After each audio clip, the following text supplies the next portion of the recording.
Assalamualaikum warahmatullahi wabarakatuh. Nama saya Yolanda Syakira, Prodi Ilmu Komunikasi NIM 1905012226. Nah, di sini saya akan menjelaskan tentang arti atau pengertian dari kepribadian dan emosi. Di sini saya membuat video untuk memenuhi tugas psikologi komunikasi. Oke, yang pertama yaitu kepribadian. Kepribadian adalah keseluruhan cara seseorang individu bereaksi dan berinteraksi dengan individu lainnya. Di samping itu, kepribadian sering diartikan sebagai ciri-ciri yang menonjolkan pada diri individu. Seperti kepada orang lain yang pemalu dikenakan atribut kepribadian pemalu. Kepada orang supel diberikan atribut kepribadian supel, dan kepada orang-orang pelin-pelan, pengecut, dan semacamnya itu diberikan atribut tidak punya kepribadian. Berdasarkan psikologi, Gard dan Allport menyatakan bahwa kepribadian sebagai suatu organisasi atau berbagai aspek psikis dan fisik yang merupakan suatu struktur dan sekaligus proses.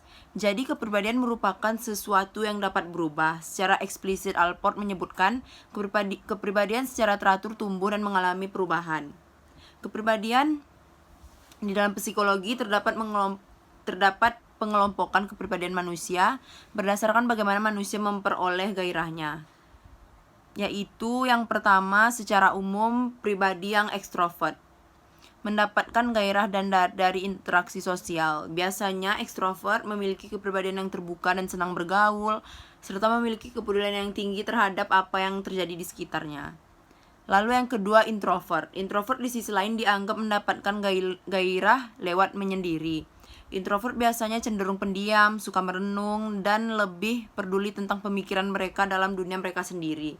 Di antaranya kecenderungan ekstrim introversi dan ekstroversi, terdapat ambiversi yang merupakan kepribadian penengah antara ekstrovert dan introvert. Meskipun terdapat perbedaan yang kontras antara introvert dan ekstrovert, Carl Jung menganggap bahwa jarang terdapat manusia yang sepenuhnya ekstrovert atau introvert. Ciri-ciri kepribadian. Ciri-ciri kepribadian ini ada dua, yaitu kepribadian yang sehat. Kepribadian yang sehat ini mampu menilai diri apa adanya tentang kelebihan dan kekurangan, baik secara fisik, pengetahuan, keterampilan, dan sebagainya. Lalu dapat mampu menilai atau menghadapi situasi atau kondisi kehidupan yang dialaminya secara realistik. Dan mampu menilai keberhasilan yang diperoleh dan meraksikannya secara rasional, tidak menjadi sombong, angkuh, atau mengalami superiority kompleks. Lalu menerima tanggung jawab dan kemandirian. Yang kedua, kepribadian yang tidak sehat. Kepribadian yang tidak sehat ini yaitu mudah marah atau tersinggung, menunjukkan kekhawatiran dan kecemasan, sering merasa tertekan atau stres, atau bersikap kejam atau senang mengganggu orang lain yang usianya lebih muda atau terhadap binatang. Lalu kebiasaan berbohong, hiperaktif, bersikap memusuhi semua bentuk otoritas, susah tidur, kurang memiliki rasa tanggung jawab, dan kurang memiliki kesadaran untuk menaati pelajaran agama atau ajaran agama. Lalu pesimis, kurang bergairah dalam menjalani hidup. Lalu selanjutnya pengertian emosi. Emosi adalah perasaan intens yang ditunjukkan kepada seseorang atau sesuatu. Emosi adalah reaksi terhadap seseorang atau kejadian. Emosi dapat ditunjukkan ketika kita merasa senang mengenai sesuatu, marah kepada seseorang, ataupun takut terhadap sesuatu. Lalu bagaimana kita mengendalikan emosi dalam diri? Yang pertama itu menyadari dampak yang bisa ditimbulkan. Lalu kedua menerima keadaan, lalu menarik nafas. Kita harus mengetahui kapan harus mengeluarkan emosi dan tidak, atau beri ruang waktu untuk menyendiri atau meditasi. Lalu yang selanjutnya sumber-sumber emosi. Sumber-sumber emosi ini ada beberapa pemahaman, di antara lain yaitu kualitas tidur, kepribadian, olahraga, suasana hati dalam seminggu atau dalam waktu beberapa hari, stres, gender, usia, dan aktivitas sosial. Macam-macam emosi yaitu sebenarnya digolongkan secara keseluruhan. Emosi digolongkan dalam dua macam, yaitu emosi positif dan emosi negatif. Emosi positif ini seperti perasaan bahagia, gembira, senang, dan cinta. Berbanding terbalik dengan emosi negatif yang seperti perasaan takut, sedih, cemas, dan marah. Fungsi emosi. Emosi dan rasa yang memiliki yang dimiliki manusia memiliki kegunaan yang mewarnai hidupnya dengan berbagai macam dan perasaan.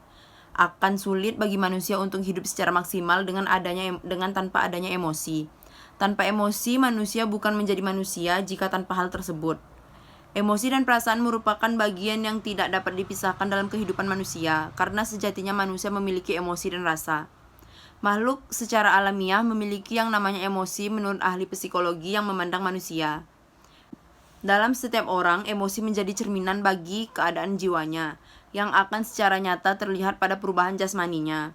Contoh, apabila seseorang sedang diliputi perasaan emosi yang berwujud marah, maka perubahan dalam jasmaninya yaitu wajah. Mereka akan berubah merah, nafasnya terburu-buru, otot pada tangan akan menegang, dan energi yang ada di dalam tubuh mulai memuncak.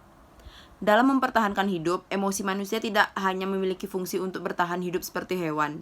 Namun emosi juga dapat mampu membangkit energi yang mampu memberikan kekuatan untuk bergairah dalam kehidupan manusia. Emosi juga merupakan sesuatu pembawa pesan dalam kehidupan. Hal tersebut dijelaskan di bawah ini, yaitu yang pertama, bertahan hidup atau survival, yaitu emosi dijadikan sebagai sarana dalam mempertahankan hidup. Yang kedua, emosi dapat membangkitkan energi. Yang ketiga, emosi dapat membawa pesan.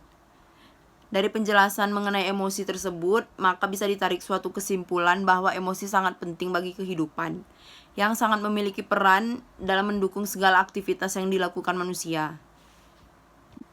Selanjutnya, karakteristik emosi. Yang pertama, temperamen atau kehidupan. Yang kedua, proses bioevolusi merupakan asal muasal dari emosi.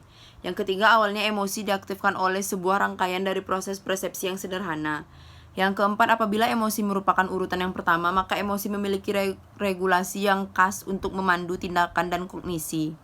Yang kelima, fase dari proses neurobiologis merupakan komponen dari motivasi dan komponen perasaan yang unik dan khas. Itu saja penjelasan yang dapat saya sampaikan mengenai kepribadian dan emosi. Terima kasih. Assalamualaikum warahmatullahi wabarakatuh.